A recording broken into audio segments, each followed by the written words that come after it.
I'm particularly pleased to welcome the members of the advisory committee of the Moshe Center on Business and Government.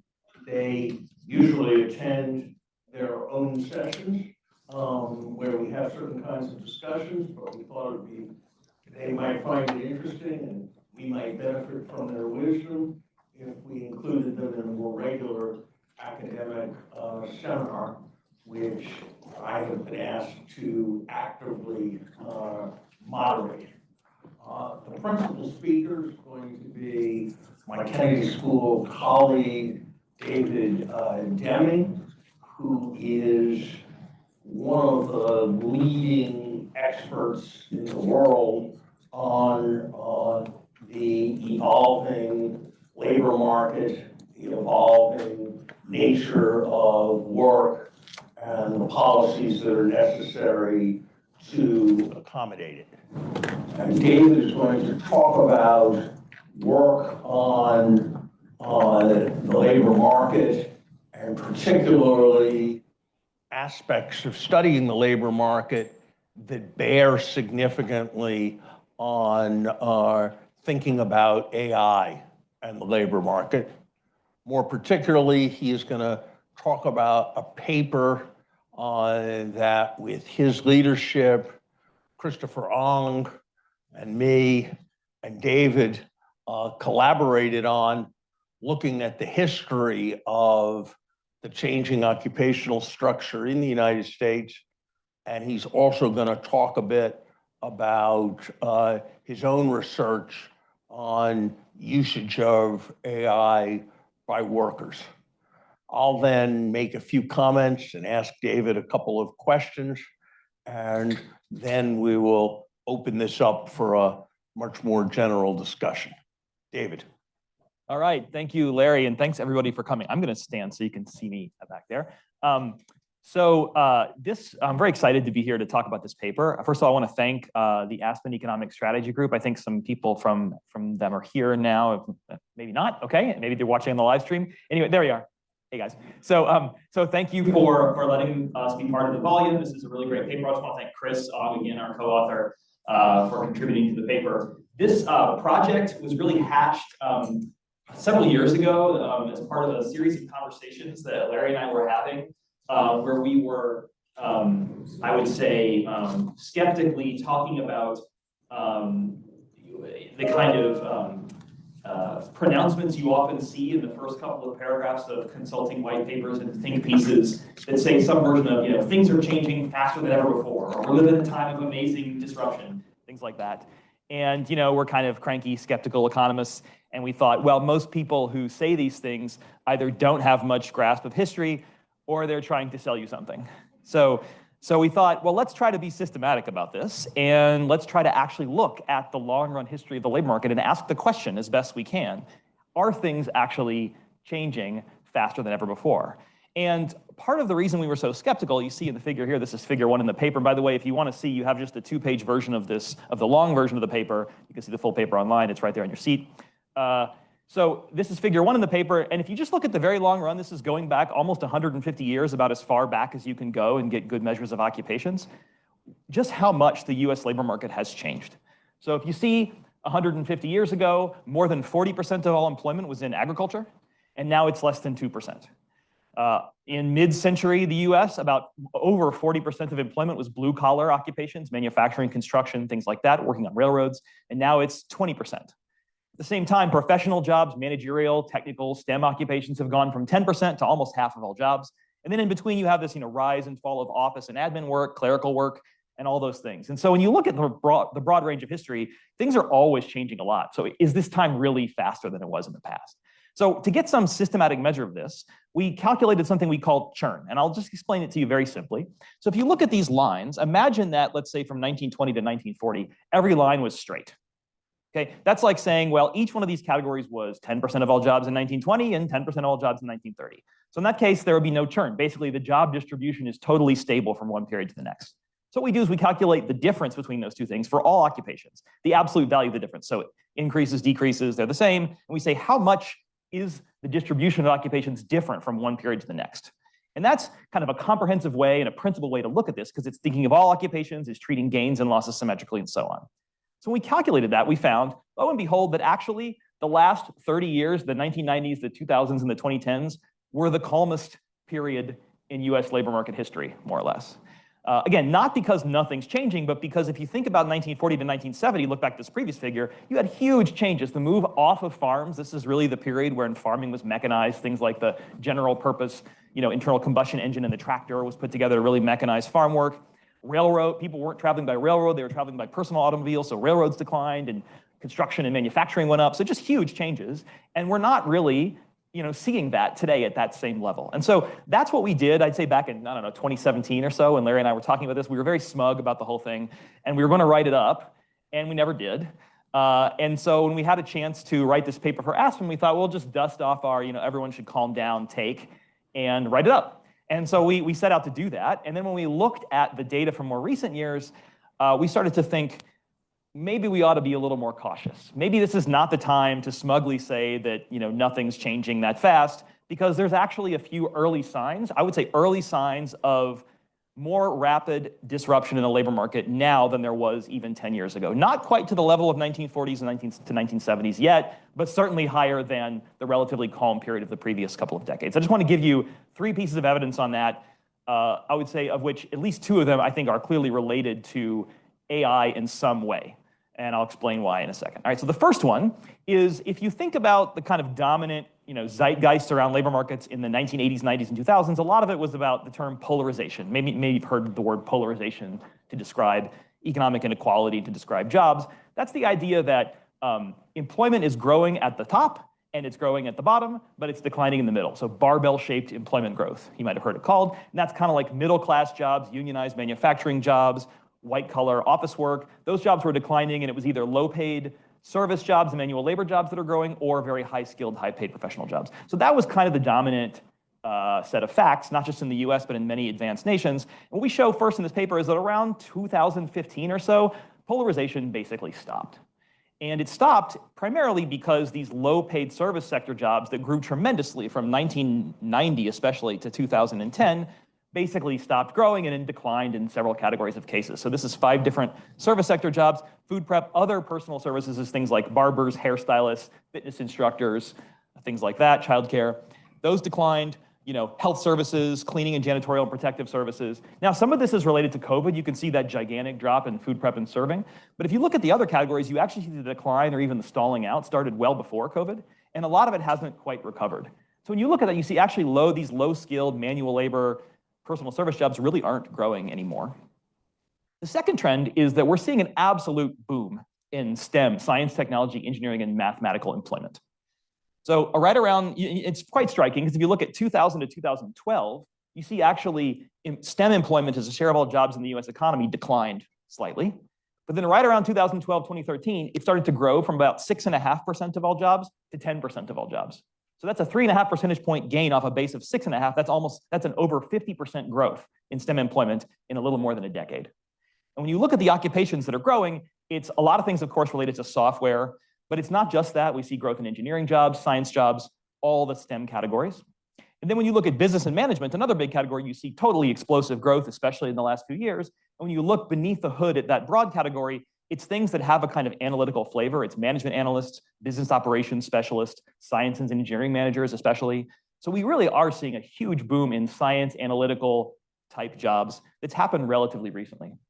And that is, I think, very importantly related to the big investment boom in the private sector in AI-related technologies. So if you look at R&D spending as a share of GDP, that's at an all-time high currently. That's the red line. And it's really started to accelerate in the early 2010s. Similarly, when you look at private investment in information processing equipment and software, it's not quite at dot-com boom and bust highs, but it's pretty close, and it's grown very rapidly in the last few years.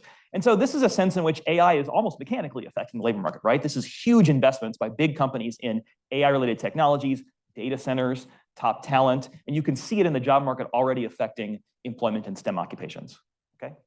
The last thing I want to show you about is retail sales. So we all know that online retail is competing with big box retail, and that's actually been happening for a long time. If you remember Pets.com and other companies like that back in the dot-com boom 25 years ago. But actually, for a long time, that was not affecting retail employment very much. You can see here, retail employment was pretty stable from 2000 to 2014 or so at about 7.5% of all jobs. Since then, it's fallen off a cliff. It's now 5.6% of all jobs in the US economy. That's a decline of 25% in a decade. Okay, and it started before the pandemic. So you ask, well, why now? Why is it happening now? Well, the early 2010s this is totally circumstantial. Okay, this is not, I'm not saying there's an AI boom, but you just have to look at the data and think twice before you say nothing's changing. Right around the early 2010s is when we saw, for example, Amazon buy Kiva Robotics, make it Amazon Robotics, and they use computer vision and other technologies to figure out how to optimize inventory management, move things around the floor, figure out where they should send certain products to get them to certain locations, personalized pricing, personalized recommendations online. A lot of those things are driven by what I would call predictive AI, not the generative AI you're using, ChatGPT and so on, but really just deep learning, other techniques that process big data to credible efficiency. This is also around the time that people started to figure out that GPUs, graphical processing units, were very efficient for processing deep learning models. NVIDIA's chips were starting to sell a lot more then. There were big advances in the ImageNet competitions around this time. So this really is the period of big investment in AI technology. And again, I think there's a case that we're seeing in retail sales as well. Okay, so if you calculate our measure of churn for the recent years, again, this is to do this in a principled way. I showed you a couple of occupations. Is this systematic? You can see over here on the far right, I'm showing you an update. 2010 to 2019 is the same bar as it was over there. That's if you just use 2019 as the end of the decade, as we've done for the other decades. If you just add a few years in the ACS data, 2022 is the latest it goes, 2024 in the CPS. If you just add those years, actually it looks like our measure of churn, again, it's not up at 1940 to 1970 levels, but it's much higher than it was the previous few decades. And it does look like the job market actually is changing a bit faster than it has been in the last few decades. So that's the source of our, again, I would say, not that we're calling an AI boom, but in the same way that we want people to not just dust off the cliche and say things are changing faster than ever, we don't want to dust off our economist cliche and say all those people are full of it. Maybe the ground is moving underneath our feet. It's something we'll all have to monitor as we go forward. Last thing I want to show you quickly, and then I think Larry has a comment, is what about generative AI in particular? So this is not this paper. This is a separate study that I conducted with two of my co-authors at Vanderbilt and the St. Louis Fed. And this is very simple. This is a survey we conducted, the first nationally representative survey of generative AI use in the US. So I won't bore you with the methodological details, but essentially what we did is copy the current population survey. This is the survey that gives you the jobs numbers every month, gives you the unemployment report. It's the most important labor market survey in the US. And we copied the exact structure of the survey, gave it at the same time to the same group of people, and then we weighted it to be exactly representative of the CPS. So it's like the thought experiment of what if we could add some questions about AI to the CPS? We did that. We found was in August of 2024, 39.4% of people said that they had used generative AI. Of those, that's 10.9 plus 21.1, about 32% said they used it at least one day of the last week in which they were surveyed. So that's the number I like to use, because maybe you used it once and you never used it again. If you used it at least once in the last week, I would call you a semi-regular user. And again, 10.9%, about 1 in 9% are saying they use it every day. Usage at work is about 24% used it at least once in the last week at work. Usage at home is more common, but also less intensive. Now, the big thing we did in this paper that I think is interesting anyways, we said, okay, we've got some data from the CPS. They also administered in the early years surveys of personal computer adoption and surveys of internet adoption. So we asked the question the same way the CPS asked it, again, to the same group of people, to say, and we date the beginning of the PC revolution to the release of the IBM PC in 1981. Okay, so we say in 1981, and then in 1984, which is the first year of the CPS survey, how many people were using PCs? For the internet, we date it to when the NSF decommissioned the internet and also the Netscape IPO, that was 1995. So we say 1998, 3 years after the beginning of the internet, how many people were using it? And then for ChatGPT, we say that was released in November 2022. It's now 2024, so 2 years later, how many people are using generative AI? So we have a common benchmark for these three technologies. And the punchline you can see in the figure here is that generative AI, by these measures, it has been adopted more rapidly at this point in time than those other two technologies. Okay, so you can see here the red box is about 20% of people 3 years after the IBM PC had PCs were using them. About 30% of people were using the internet, and about 40% of people were using generative AI. I guess we don't know what the trend's going to be in a few years, but when you just put it on this, I think, pretty fair footing with these other two technologies, it looks like it's at least as commonly adopted.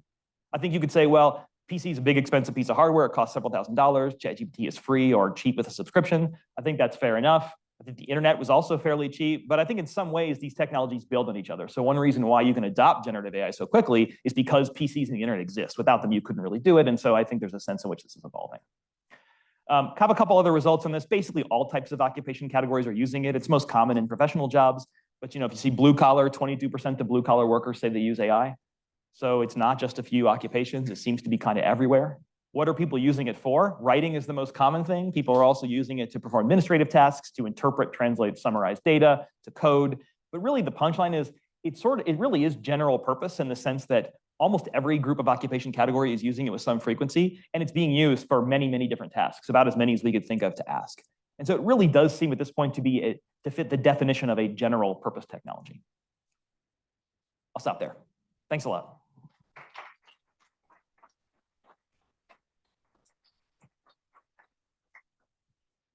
David, since I was involved as a collaborator in part of what you were talking about, I don't want to be too lavish in my praise, because then I'd be praising myself, but that was a very interesting presentation. Let me make a couple of comments and ask you a couple of questions.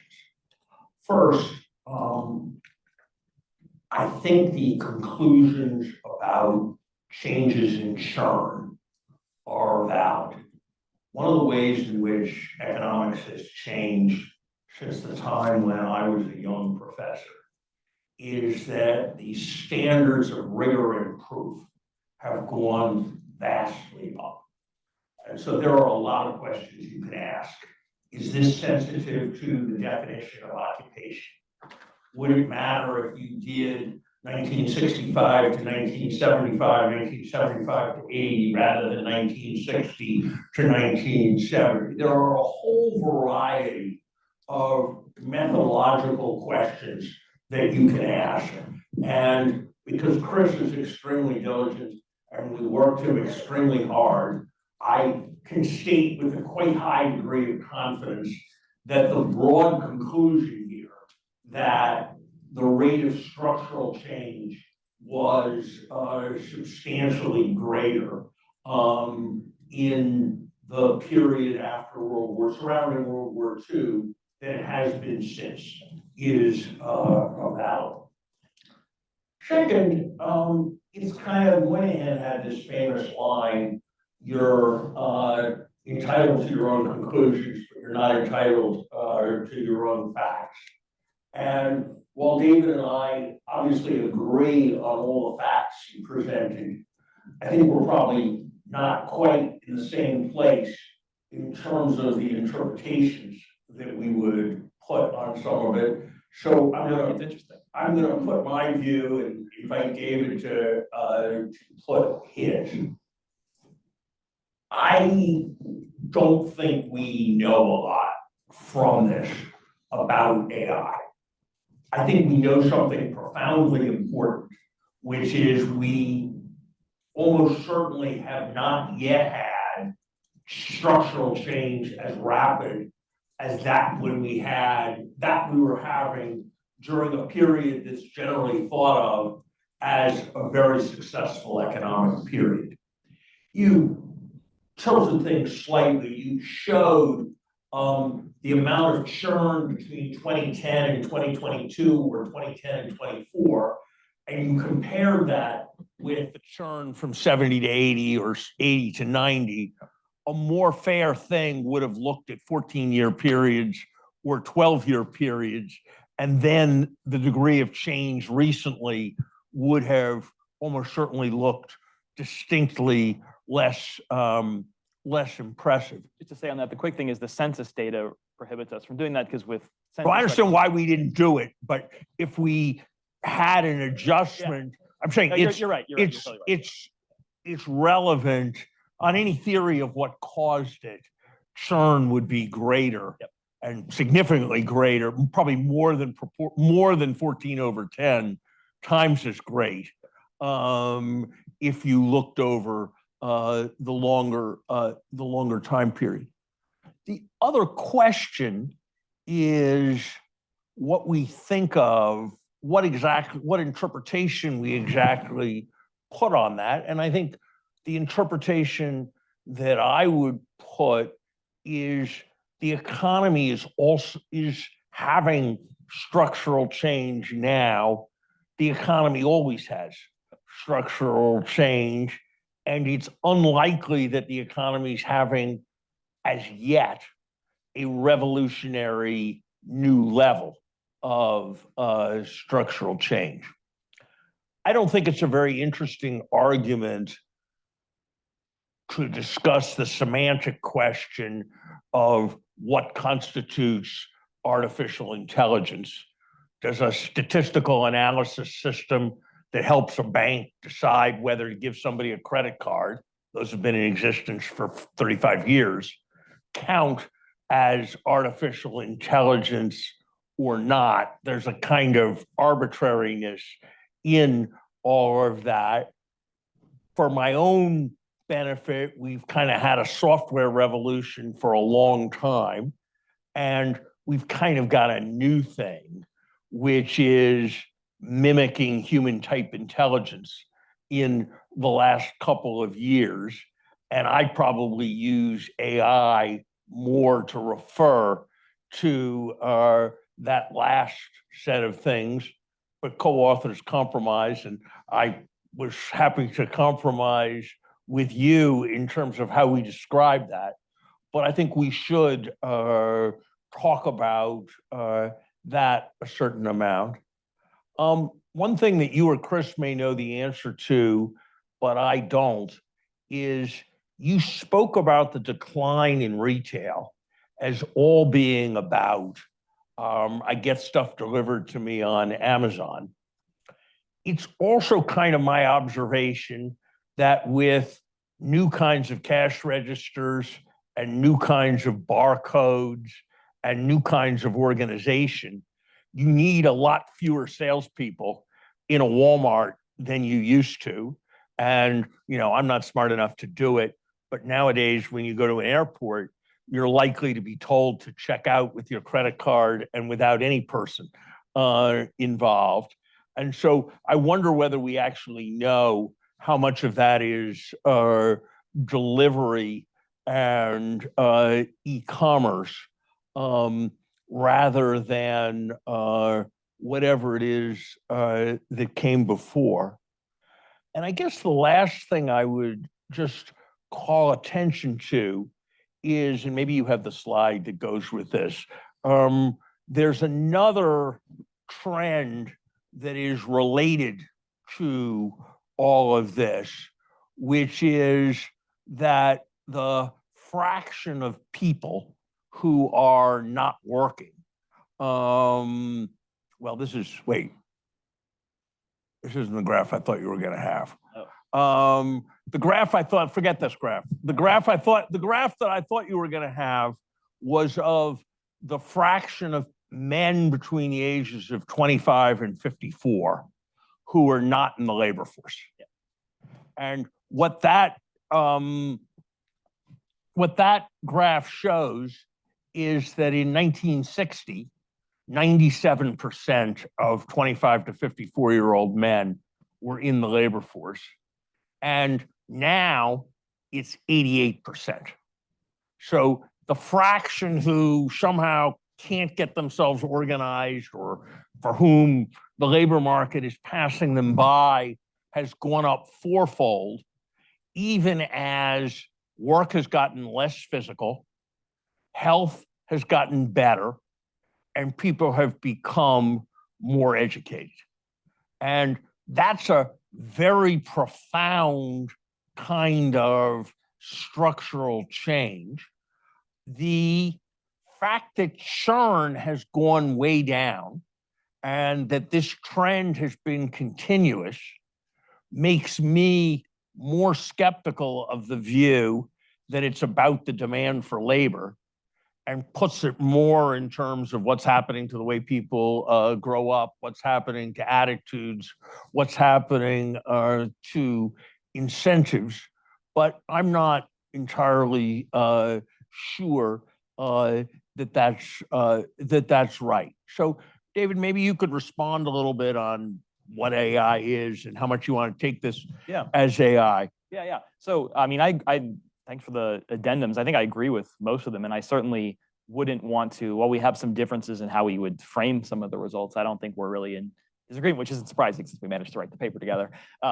I do, on the definition of AI, I do think, I agree it's tedious to argue over it, but I do think there's a sense in which when people talk about AI is going to disrupt the labor market, they often mean like AGI, like there's going to be some machine that's going to be smarter than people and do everything. And I am extremely bearish on that happening anytime soon in a way that changes jobs. So that to me is a different thing.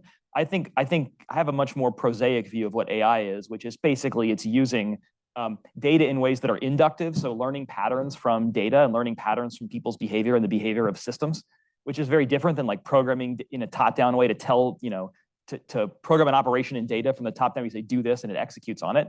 That's kind of the way that programming and data was used in the in the end of the 20th century. With AI, what we have is we don't really know the answers. We don't really know what's happening. We give it a bunch of data and it finds the patterns for us. And that's, I think, a lot more user-friendly in some ways for people and makes the data more accessible. And so we can call it AI or not AI, but I think that's the type of thing that in my view is already affecting a labor market. And that's very different than this kind of trend of, and I think like many of these companies like OpenAI, they're very explicitly trying to develop AGI and very explicitly talking about this other thing, which I think obscures the fact that we don't actually need these things to be as smart as humans for AI technology to have a big impact on the labor market. And so it's the kind of more boring, prosaic AI that I'm talking about when I'm talking about AI disrupting the labor market, not the like the sci-fi side of it, or at least sci-fi for now. Maybe it won't be fiction at some point. So I do think that's an important distinction. And I also just want to say, like, mostly what we're trying to do is speculate. I mean, these facts are there, and I think they're reason to think about what's going on. They're not reason to declare that, again, we're in an AI boom or anything else like that. But I do think it's, when you look at the history of big changes in the labor market, they don't happen overnight. They happen with gradual declines in certain occupation categories. Farming, if you remember that first figure, farming didn't go from 40% of all jobs to 2% in a year. It took 100 years, and it declined basically by 2 or 3 percentage points a year for almost a century. And so that's the kind of scale on which these things are operating. So if that's starting to happen now, I would take the under on the share of retail sales occupations 10 years from now. Will it go from 7.5% to 0%? I don't know, but it's probably going the other direction. And that means there are going to be new jobs that are created, new things we haven't thought about. That's a process, as Larry said, that's always going on. But I think there's some reason in the data to think it might be happening a bit faster than it was in the past. So I'm happy to take questions and talk about it. Let me make two comments. One, sometimes things happen very quickly. I don't have data, but my guess is there was a 3-year period when the slide rule went away. Slide rule went from pervasive to gone because of the calculators.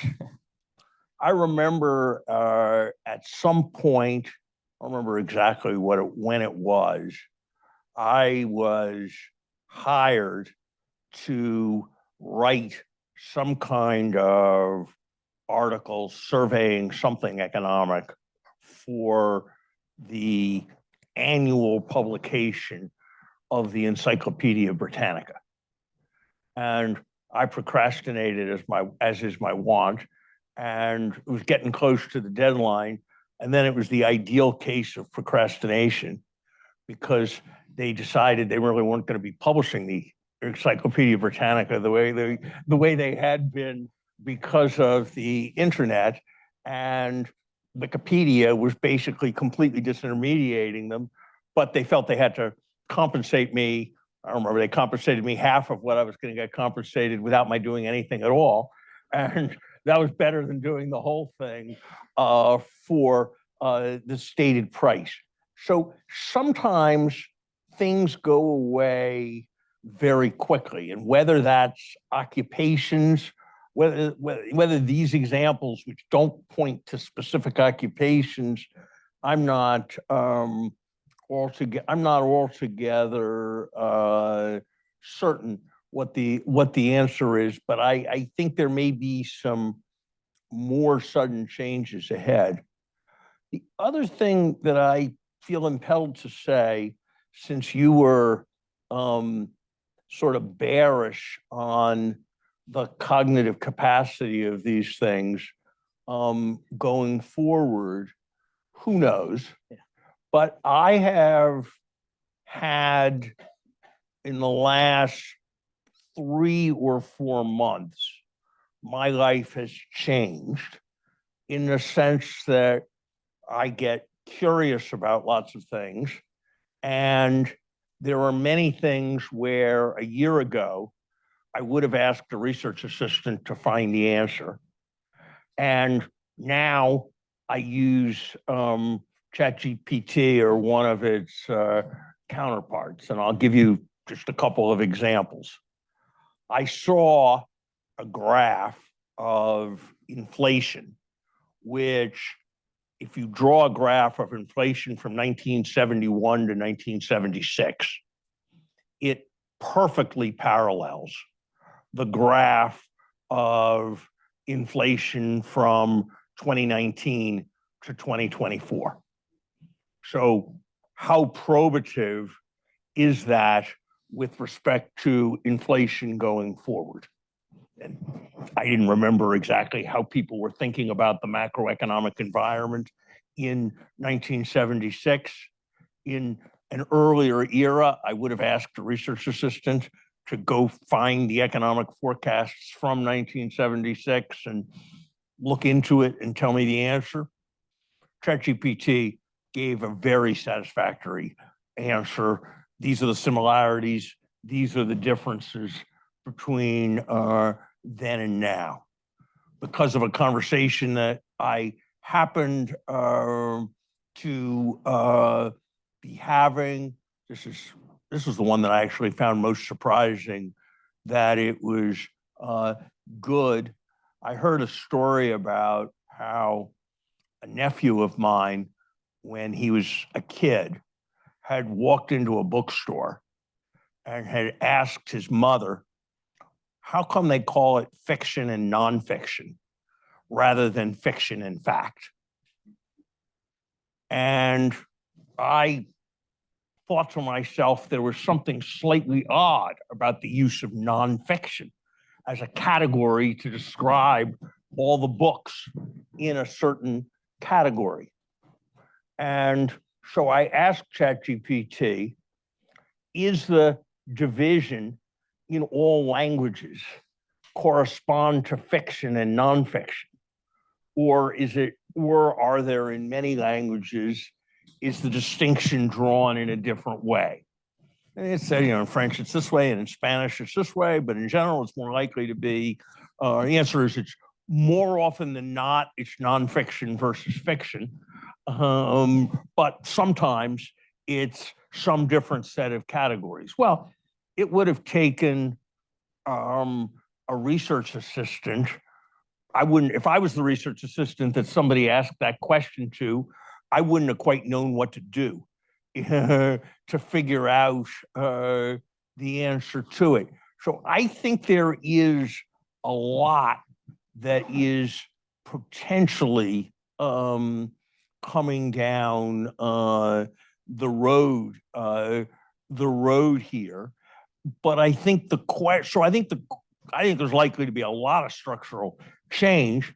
I think the question is going to be how much of the structural change is upwards and how much is not.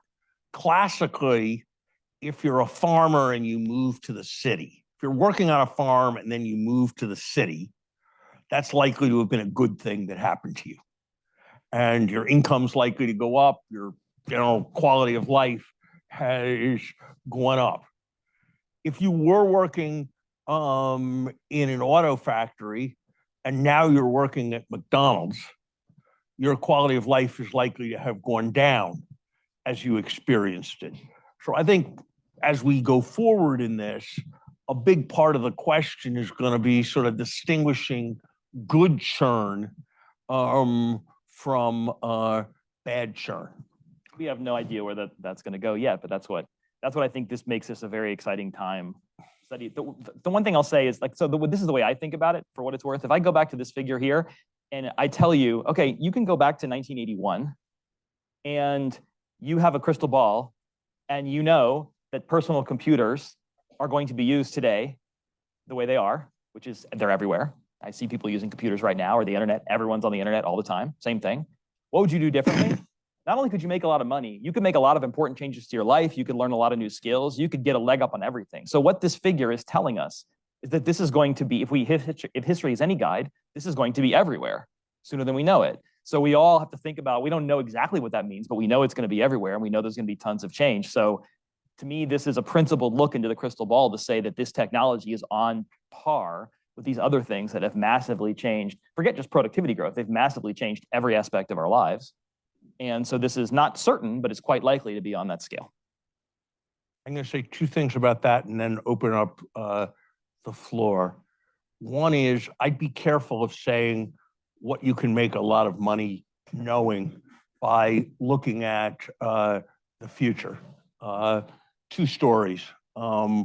One, somebody did a study quite recently that I thought was interesting, very interesting. In essence, I'm oversimplifying slightly, but in essence, what they did was they showed the Tuesday Wall Street Journal that reported all the news that happened during the day on Monday. And they then told people they could read the newspaper, and then they had to predict what happened to the stock market on Monday. So they had been given a peek as to what all the news would be.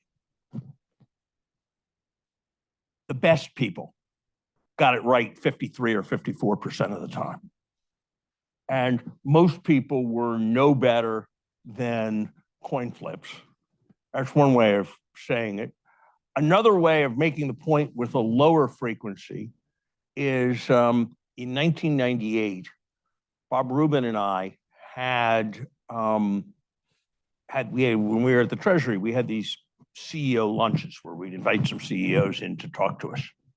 And we had this young guy, Jeff Bezos, in. And, he told us about his thing. And we said to each other afterwards that was really interesting. And that if we weren't in the government, maybe we would be shorting REITs for shopping centers on that basis. Well, that would have been a good idea with a 25-year horizon. But if you'd done it in 1998, it would have been entirely wrong. So I think there's a lot about predicting, but it's much harder. It's very different to be able to get the general idea than it is to be able to translate it into knowing something usefully relative to a market. Let's take some questions or comments. Lawrence. We'll take a couple. We'll take two or three. I'm just a simple lender, and your numbers are very complicated. But I happen to know something about agriculture employment because it's a great debate topic. And if you actually look at the number of people who are employed in agriculture from 1880 till about today, it's only down about 35% by headcount. So I'm struggling a little. I don't even know how to think about changes in employment as a percentage, particularly given the change in population growth, right? Population growth going forward in the United States is maybe only a quarter what it was. So what would be the best argument? What would be the best arguments to use a different approach to your kind of analysis to look at employment numbers as opposed to percentages? Yeah, good question. I mean, I guess let's take. Why don't we take two or three, okay, and then respond? Yes. Actually, why don't people who want to ask questions just line up behind the mics and don't push each other to get in front of the queue? Sure. Yeah. Hi, Larry. You've said AI is coming for the cognitive class. So can you talk a little bit about what you think happens to the lawyers, doctors, consultants who have invested a lot in their education, in their apprenticeship?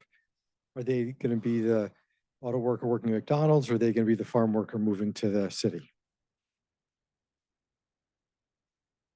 Yes.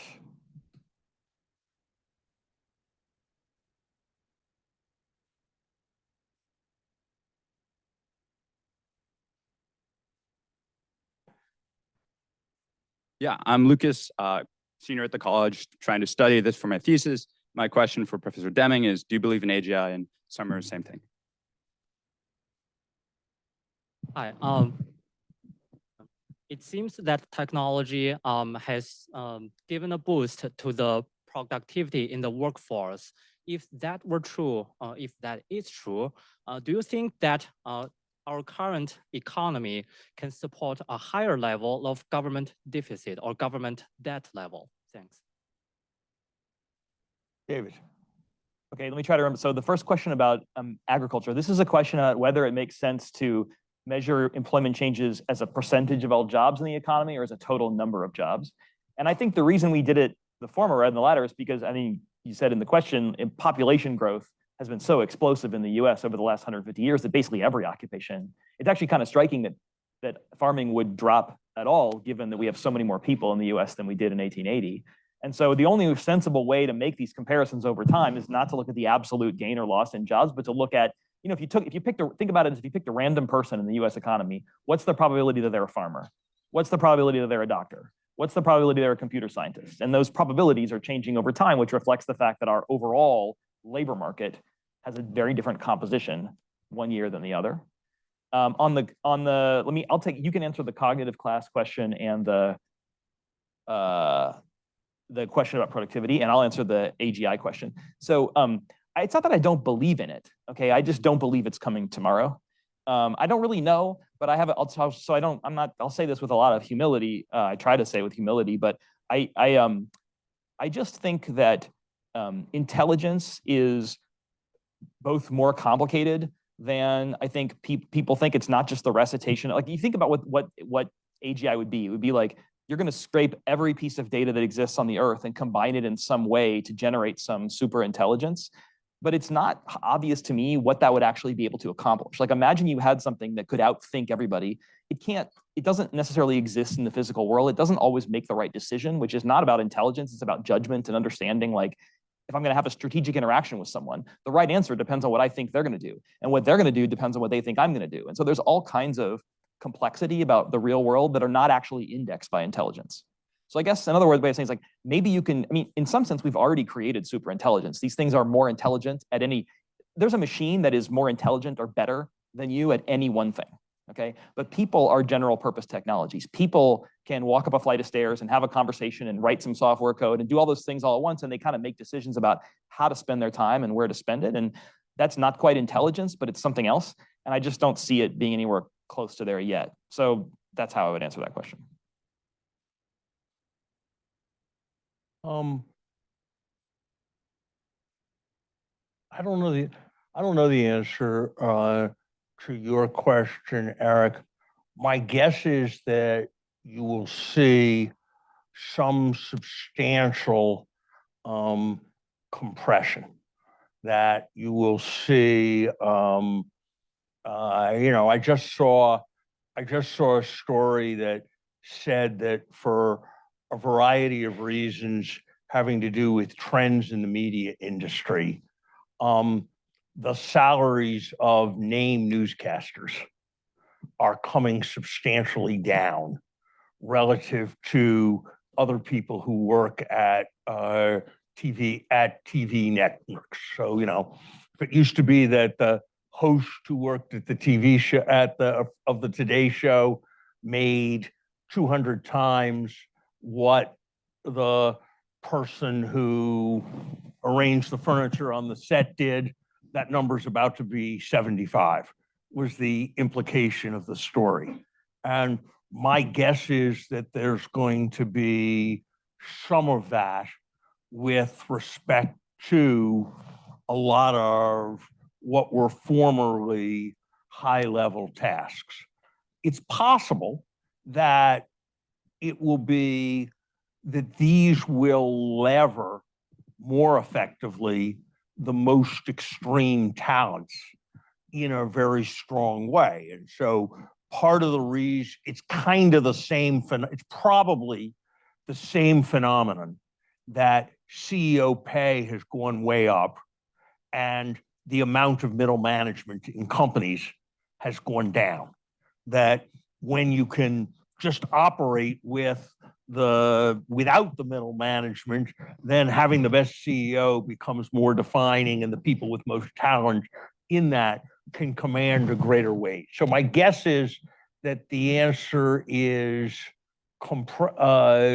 compression, maybe some outward mobility into other occupations, with quite possibly some very substantial rewards at the high end. In terms of the pace of all of this and when it comes, I am very uncertain. Half the time, I am hugely in mind of the fact that the first time I met somebody who had been put in an automated vehicle that had gone from San Jose to San Francisco without any human being touching a steering wheel or an accelerator or a brake, was 2014. And yet, in the American economy, roughly no one has yet been disemployed as a taxi driver or truck driver or chauffeur. And so these things all happen very slowly. I was hoping it would happen fast enough for my teenage daughters before they learn how to drive, but I don't think it's gonna happen, so.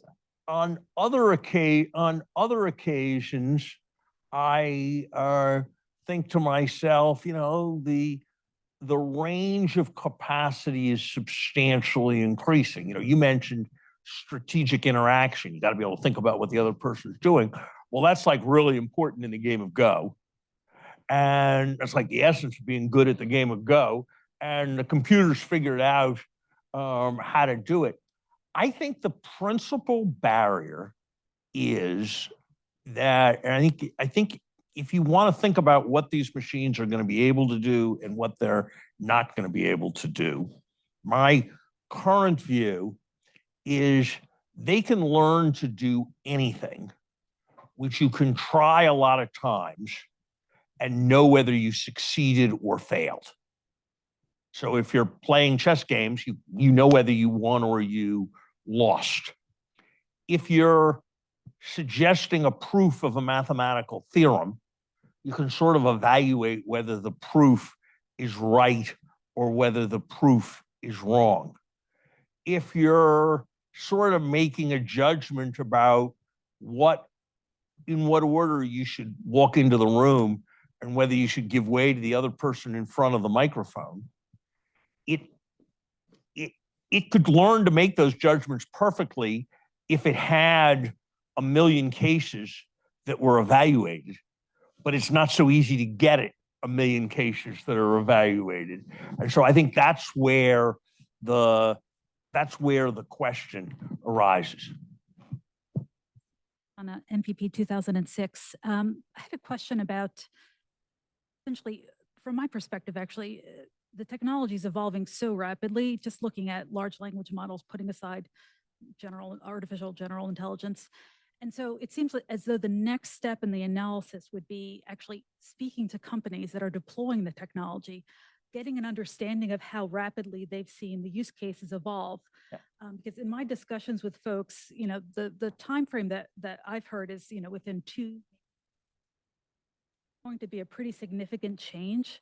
I think we are already seeing in terms of how companies are adjusting their employment strategies. Just look at the pace of unemployment for tech workers, the length to become reemployed. And so the reason why I think this is meaningful is that in some ways it feels like, if you want to use a Detroit analogy, this is Detroit coming to New York. And my question to you both is, how can we develop a comprehensive support structure to help people to pivot? Because I don't think it's going to be very easy, especially for those who fall within the administrative, professional, managerial classes. Great question. Let's take a couple. Okay.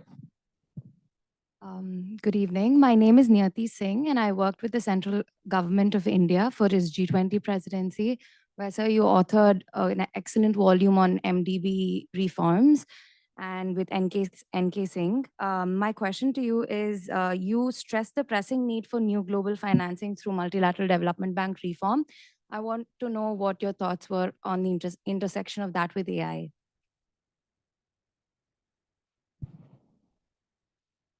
Hi there.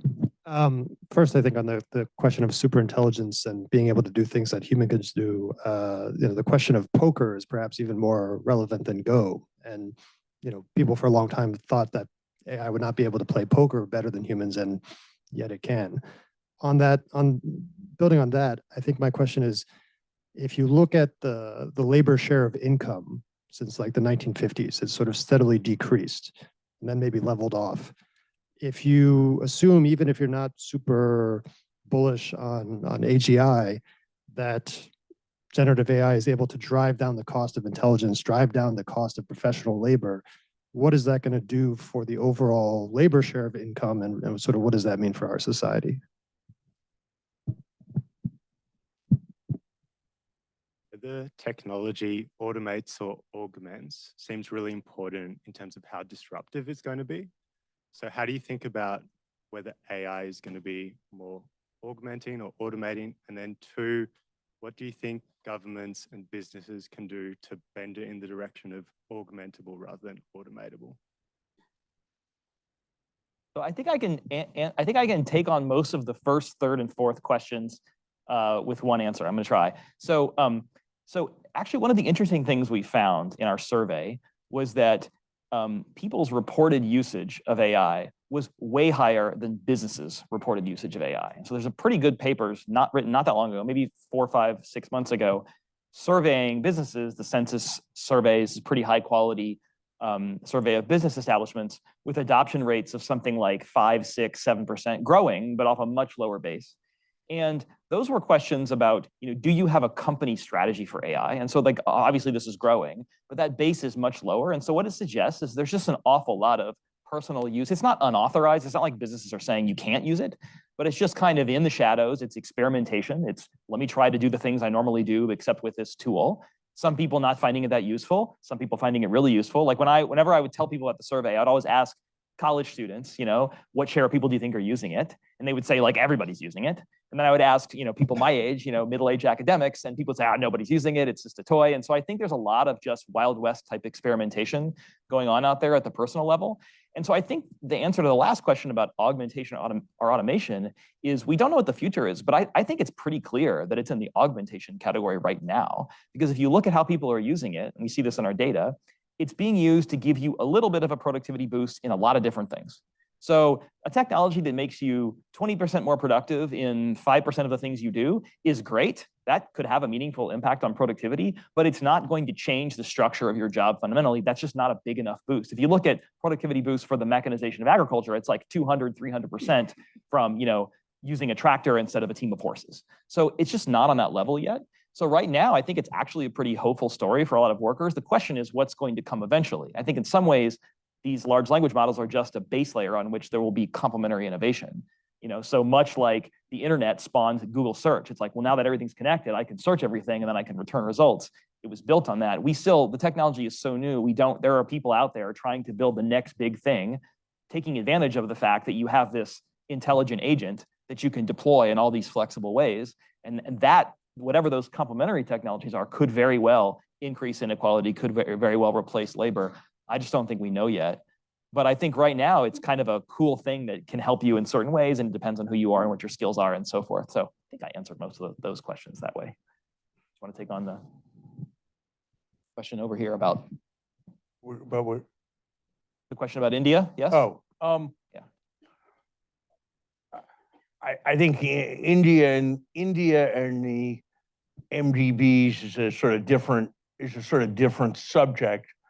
I think there's the possibility of this being hugely promoting of convergence and promoting of development by making it possible for there to be the same level of medical knowledge at a clinic in Calcutta as there is at as there is at the MGH. So I think by leveling a playing field in terms of knowledge, there's potentially very large benefits in terms of promoting development. And I think financing that to the extent that it needs to be financed is a very important thing. I don't think we know the answer on augmenting versus substituting. There will clearly be cases of both kinds.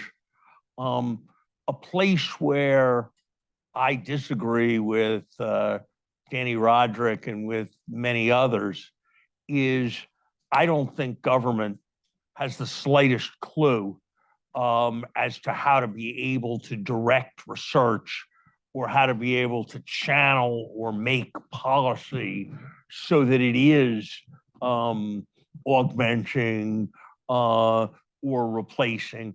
I just think we don't know the answer to it, and we don't know how you would encourage one or the other. We'll take one more round of 2 questions, and then we will wind up. Thank you very much. I'm Nicholas, a first-year student here at HKS. My question is then, if governments maybe are not the best place to direct, say, this research, what is a responsible role of government, especially given large labor, potentially just labor churn, right, increasing massively, and how would you say that role of government can morph or improve over the next 5 to 10 years as this becomes more important? Thanks. Just a quick question for me. So I really wanted to talk about this point around adoption, because if you look back at some of these general purpose technologies over the past, the sewing machine was the sewing machine, the internet was the internet, the iPhone was the iPhone, the cloud, so on and so forth. But AI in particular, especially in the iteration that we see today, it's way more distributed, it's way more differentiated. There are different models, there are obviously different application layer, there's the infrastructure layer. And so my question is, does that actually complicate sort of this adoption rate that we're seeing today, and hence affect the rate of change of jobs being lost and created at the same time? Because it's not a single clear cut as what it was before. So just wanted to talk to ask you about that. So let me tell. So Nicholas, right? So Nicholas's question, definitely interested to answer, because it really relates to a lot of the work we do at the Project and Workforce, which I should have said at the beginning is the co-sponsor of this event. This is the work we do here at the Kennedy School and the Business School and the School of Education to try to build better pathways between education and training institutions and the labor market. And so I think my answer to your question is one that's actually more general than AI, which is in times when you expect the labor market to be changing faster, you have to build more connective tissue between these institutions so that when people get displaced, there's somewhere for them to go, and there's some kind of institutional memory among, whether it be community colleges or groups of firms and local labor markets, so they're ready to accept those changes and build pathways for people. I'll just give you one quick example. I recently saw a paper about some employment training given in Denmark. So these were workers who had suffered serious physical injuries and could no longer work in the blue collar occupations they were in before. And the question is, what happened to them? And it turns out, actually, despite their serious physical injuries, the ones that were in programs that had what I would call stackable credentials. So the idea is, like, if I'm a manufacturer, if I work in manufacturing, let's say, is there a certificate, and then there is an associate's degree and then a bachelor's degree that allows me to gain successive levels of expertise. If you happen to be in one of those fields and you suffered a serious physical injury, you are actually better off in terms of earnings several years later, because those workers not able to work went back to school and acquired a higher degree and then eventually went back into the labor market. Whereas if you were in a field where there were not opportunities to do that, you did much worse. You were more likely to be on disability. This is a paper by Anders Holmlund, who's at University of Chicago Booth.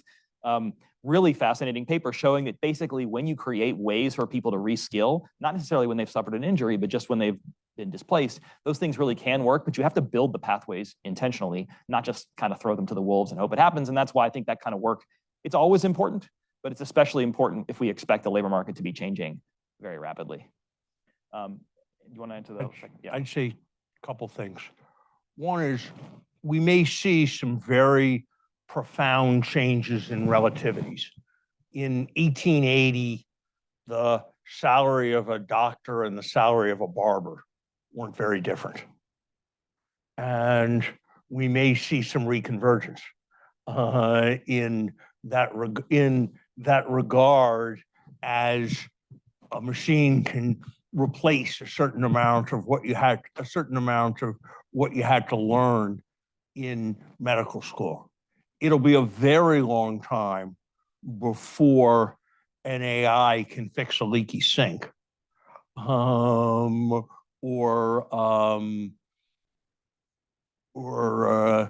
create an attractive garden. So I think you're going to see some quite profound changes in what is more highly valued and what's less highly valued. Last thing, I say two final